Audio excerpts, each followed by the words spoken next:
ఇప్పుడు తాతగారి నుంచి మామూలుగా మీ నాన్నగారు అలా అందరికి అన్నదమ్ములకి అంటే హోటల్స్ ఉన్నాయి, థియేటర్స్ ఉన్నాయి, స్టూడియో ఉంది కదా. మీ వరకు వచ్చినటువంటి ఆ వారసత్వంగా ఆస్తులు పంచుకున్నప్పుడు ఏమేమి వచ్చినాయి మీకు అప్పుడు? మాది రామకృష్ణ 70 ఒకటి వచ్చింది నాకు. ఓకే, ఆ థియేటర్ ఆ థియేటర్ ఓకే, అదొకటేనా? అదొకటే అండి. ఇంకోటి డాడీ స్టూడియో గారు చూసుకునేవారు, కానీ తాతగారు మెయిన్ అండి. మిగతా వాళ్ళు సాయి కృష్ణ బాబాయ్, రామకృష్ణ 35, రామకృష్ణ గ్లిటర్ ఐటీ, దాని తర్వాత హరబాబాయ్కి హోటలు, దాని తర్వాత స్టూడియో అందరు పార్ట్నర్స్. ఓకే, స్టూడియోలో ఇప్పటికీ అందరూ పార్ట్నర్స్గానే ఉన్నారు. పార్ట్నర్స్ అండి.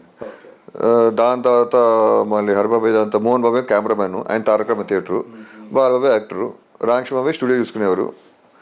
ఆయన ఎండీగా పెట్టి ఆయన అధికారం మొత్తం ఆయనకి అప్పు చెప్పారు.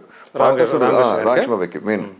మిగతా అందరిగా మీ చిన్నబాబాయ్ గారు, చిన్నబాబాయ్ గారు జయశంకర్ కృష్ణ గారు, ఆయన అక్కడ మెడ్రాస్లో ఇల్లు ఉందండి. ఇక్కడ స్టూడియోలో కొంచెం ల్యాండ్ ఉంది, అక్కడ ఒక బిల్డింగ్ కట్టడం జరిగింది. ఆయన ఇన్సూరెన్స్ కంపెనీలో పనిచేస్తున్నారు బాబాయ్. ఆయన వర్క్ చేస్తున్నారు, ఆయనకి ఇంట్రెస్ట్ ఉంది, అందుకే అలాంటిది ఏం లేదు. బిజినెస్ కాకుండా వర్క్ బిజినెస్ ఉందండి, ఇది ఉంది. అక్కడ మన చెన్నైలో బజులా రోడ్ ఉందండి, ఇల్లు అది ఆయనదే. అవునా? దాన్ని ఉపయోగపెట్టకుండా అలా ఉంచేసారు. టీ నగర్ కాకుండా ఇంకో ఇల్లు ఉందండి, అది అంటే టీ నగర్ ఇల్లు అమ్మేద్దాం అనుకుంటున్నాం అండి. ఎందుకంటే అదే బ్రిడ్జ్ ఉంది కదండి, అవునండి, అది టీ నగర్ ఇల్లు, అది అమ్మేద్దాం అనుకున్నాను. ఎందుకంటే అందరూ ఇక్కడ షిఫ్ట్ అయిపోయారు హైదరాబాద్కి. సో అక్కడ ఎవరు ఉంటా, సో అది ఇంకా అమ్మేస్తే బెటర్ అని చెప్పి అది ప్లాన్ చేసామండి. సో అది ప్రాసెస్ జరుగుతుంది. అంటే ఈ మధ్య నేను చూసి వచ్చాను, ఎవరు ఒక వాచ్మెన్ మాత్రం ఉన్నట్టున్నారు దానికి. మెయింటెనెన్స్ అని చేస్తామండి, అది వీళ్ళు అమ్ముతామండి టైం వచ్చినప్పుడు. సో మొత్తానికైతే అంటే ఎందుకని అంటే దాన్ని తాతగారి జ్ఞాపకార్థం ఉంచుకోకుండా అలా అంటే ఏదో అప్పుడేదో అన్నారు మ్యూజియం లాగా దాన్ని ఏదో మార్చాలని ఏదో ఆలోచన లేదు. మ్యూజియం అనుకున్నారండి, కానీ ఇక్కడ అంటే మ్యూజియం అంటే అండి వస్తువులు పెట్టాలి కదా. సో ఇక్కడ మ్యూజియం పెడదాం అనుకున్నారు, మళ్ళీ ఆంధ్రలో అంటున్నారు. సో ఇక మళ్ళీ అది వేరే రాష్ట్రం, ఏదో ఒక మ్యూజియం ఉండాలి ఆయన. ఎందుకంటే తాతగారు ప్రాపర్టీస్ ఉన్నాయి, వాడే వస్త్రాలు, గద, కిరీటం, ఇవన్నీ అన్ని చోట్ల పెట్టలేము కదండి. అంటే ఎలాంటి అంటే ఇప్పుడు తాతగారు వాడిన కారు ఒక మ్యూజియంలో పెట్టాలి ఆయన. అంటే అనుకుంటున్నారా ఇక్కడ చేయాలనుకుంటున్నారు? కాదండి, అక్కడ ఆల్రెడీ ఇప్పుడు ప్లాన్ చేశారు, బాలబాబాయ్ చంద్రబాబు ప్లాన్ చేసేది. అక్కడ అమరావతి ఉంది కదండి కొత్త క్యాపిటల్, అక్కడ చాలా పెద్ద మ్యూజియం పెట్టాలని గవర్నమెంటే డిసైడ్ చేసి ఆ డిజైన్స్ కదా కన్ఫర్మ్ చేశారు. మొన్న మీడియాలో కూడా ఇచ్చారు. అది చాలా అవుతుందండి, 400-500 కోట్ల పైన అవుతుంది. అది ప్లాన్ చేస్తున్నాం, ఆల్రెడీ ప్లాన్ రెడీ అయిపోయిందంతా. గవర్నమెంట్ పడిపోవటం వల్ల అది స్టార్ట్ చేయలేదు. సో నెక్స్ట్ టైం వచ్చినప్పుడు ప్లాన్ చేస్తామండి. అంటే తాతకున్న వస్తువులు అన్ని మ్యూజియంస్ లో పెట్టలేము కదండి. సో లిమిట్ ఒక చోటే పెట్టాలి. సో అక్కడ పెట్టాలని చెప్పి ఇక ఆంధ్రలో పెట్టుకుంటే బెటర్ అని చెప్పి అది ప్లాన్ చేసామండి. సో అది సో అట్లా మీరు నాన్నగారితో పాటు రామకృష్ణ 70 చూసుకుంటున్నారు అది. సో అదండి, నాళ్ళకి మీరు కథలు వింటున్నప్పుడు ఈ బ్రీత్ అనే కథ మిమ్మల్ని కదిలించింది. ఎస్, నాకు ఈ మధ్య అఖిల వంశీ అప్రోచ్ అవడం జరిగింది. సబ్జెక్ట్ ఉందంటే మనసులో అనుకునేవాడిని, మరి ఏమంటుందో ఏంటో సరే ఇందామని చెప్పిందంటే తర్వాత ఇంట్రెస్టింగ్ ఉంది. అది మంచి స్క్రీన్ ప్లేతో చక్కటిగా చేయటం జరిగింది. ఇందులో మంచి బీజిఎం అంటే బ్యాక్గ్రౌండ్ మ్యూజిక్, దీనికి బాగా కొడితే అద్భుతంగా ఉంటుందని చెప్పి అనిపించి ఎస్ బాగుందని చెప్పి సరే స్టార్ట్ చేద్దామని చెప్పి, నాకు ప్రొడక్షన్ కూడా కొంచెం ఇంట్రెస్ట్ ఉంది, ఓన్ ప్రొడక్షన్ చేద్దామని చెప్పి ఇంకా స్టార్ట్ చేశానండి ఇది. ఓకే, అంటే దీనికి ఏమైనా ప్రిపరేషన్ చేయటం కానీ అంటే మీరు మళ్ళీ స్టార్ట్ చేస్తున్నట్టు, ఇప్పుడు కొత్తగా స్టార్ట్ చేస్తున్నట్టు ఒక కొత్త నటుడి కింద. సో దీనికోసం ఏమైనా ప్రిపేర్ అయ్యారా? హోంవర్క్ ఏమైనా? ప్రిపరేషన్ నేను చెప్పాను, నేనైతే రెడీ. యాక్టింగ్ మా బ్లడ్లోనే ఉంది, బ్లడ్లోనే ఉంది. అంటే నేను ఇంతకుముందు అన్నానండి, నీకు యాక్టింగ్ ఎందుకు అన్నారు, యాక్టింగ్ కోసం ఎందుకు, నీకు నువ్వు బాగా చెప్తున్నావు, మామూలుగా మాట్లాడేటప్పుడు బాగా యాక్ట్ చేస్తాను, నీకెందుకు యాక్టింగ్ కోసం అన్నారు. తర్వాత కొంతమంది అన్నారు లేదు ఇప్పుడు ఫస్ట్ పిక్చర్లోనే నువ్వు అద్దరు కొట్టాలి పర్ఫార్మెన్స్, లేదు ఇది ఉంది అది ఉంది అని చిన్న చిన్న లోటుపాట్లు కూడా ఉండకూడదు. అంటే ఇప్పుడు కాంపిటీషన్గా బాగా పెరిగిపోయింది, సో ఫస్ట్ పిక్చరే అద్దరు కొట్టేసాడు అని టాక్ రావాలి. జనరల్గా ఏంటంటే 1-2 పిక్చర్స్ చేసి థర్డ్ పిక్చర్ పర్ఫెక్ట్ అయిపోయాడు అని అంటారు. నువ్వు అలా కాదు, ఫస్ట్ పిక్చర్లోనే పర్ఫెక్ట్ అనిపించుకోవాలి అని చెప్పారండి. అప్పుడు నేను సరే అభిషేక్ అని మన యాక్టింగ్ మాస్టర్ ఉన్నాడండి, అతను కుర్రాడు, అతను నాకు ఇచ్చినాడు. అతను నార్త్ ఇండియా నుంచి వచ్చాడు, థియేటర్ ఆర్ట్స్. సో మనం వంశీ అని చెప్పాడు, డైరెక్టర్ అఖిల వంశీ. అంటే ఇతను చెప్పే యాక్టింగ్ స్టైల్ వేరేగా ఉంటుంది. అభిషేక్ అతను అది థియేటర్ వస్తుంది. మామూలుగా మనకు తెలిసిన natural acting, method acting. Method acting అవును. ఇది మెథడ్ యాక్టింగ్ అండి. ఇది చేసమంటే సరే ఆ టెక్నిక్స్ ఏం తెలుసుకోవడానికి నేను 1 month ట్రైన్ అయ్యాను ఆయన దగ్గర. తర్వాత ఇంకా యాక్ట్ చేశాను మూవీ. ఓకే. సో మీకు డబ్బింగ్ చెప్పేటప్పుడు తర్వాత సినిమా చూసుకున్న తర్వాత అసలు ఏమనిపించింది స్క్రీన్ మీద మిమ్మల్ని చూసుకుంటే? బాగుంది అనిపించింది. ఇట్ వాస్ నైస్, హ్యాపీ అనిపించింది, బాగా చేశాను. అదే ఒక్కసారి నేను చెప్పకూడదు, అది జనం చెప్పాలి. ఇప్పుడు నేనేనా అన్న ఫీలింగ్ ఏమైనా కలిగిందా? ఇది నేనేనా అంటే మీరు ఒరిజినల్గా ఒకటి, కానీ స్క్రీన్ మీద ఒకసారి అనుకున్నాను కరెక్టే, ఓ నేనైనా యాక్ట్ చేస్తున్నాను, ఇది నేనైనా అని అనిపించింది. కరెక్టే. ఎస్.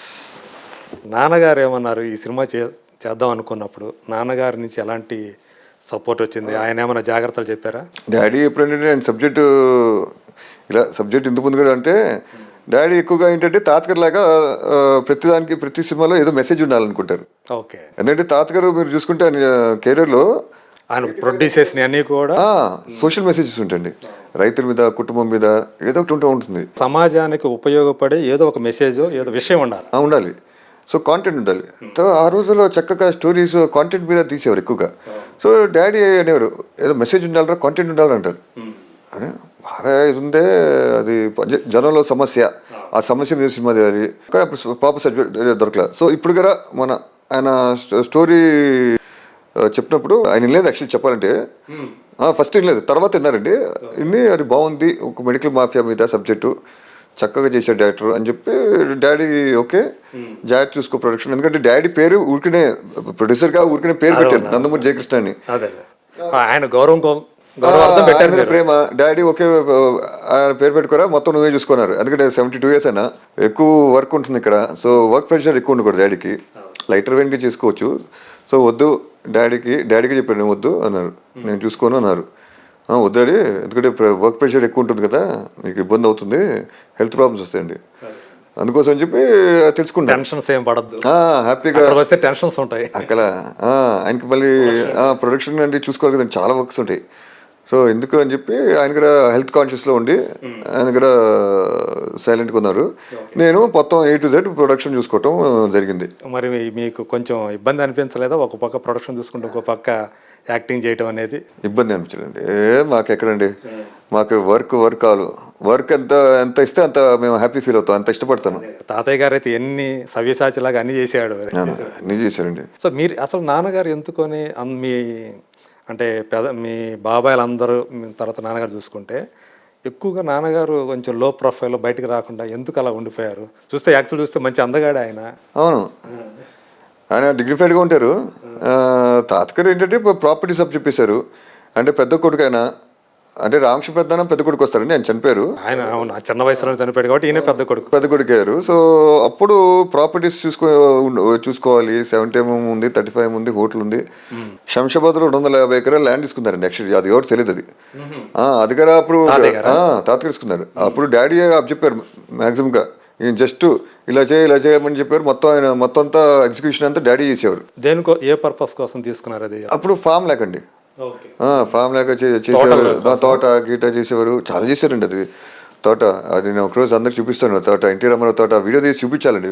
మార్నింగ్ మధ్య చూసే ఆ తోట యాక్చువల్లీ అమ్మేశారు తాతగారు అప్పుడే.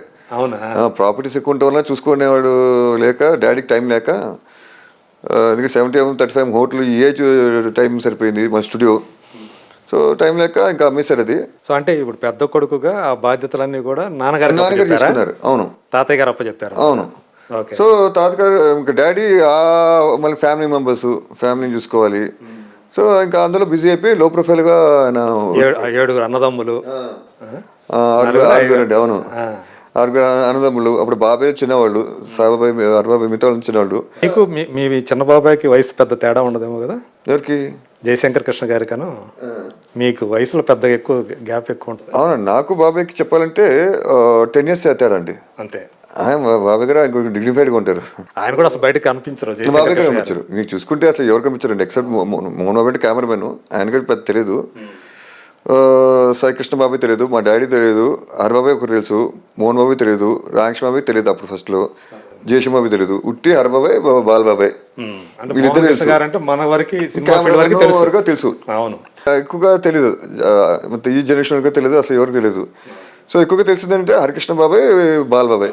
బాలబాబాయ్ అంటే మీకు తెలిసిందే. ఆయన గురించి చెప్పగల చరిత్ర.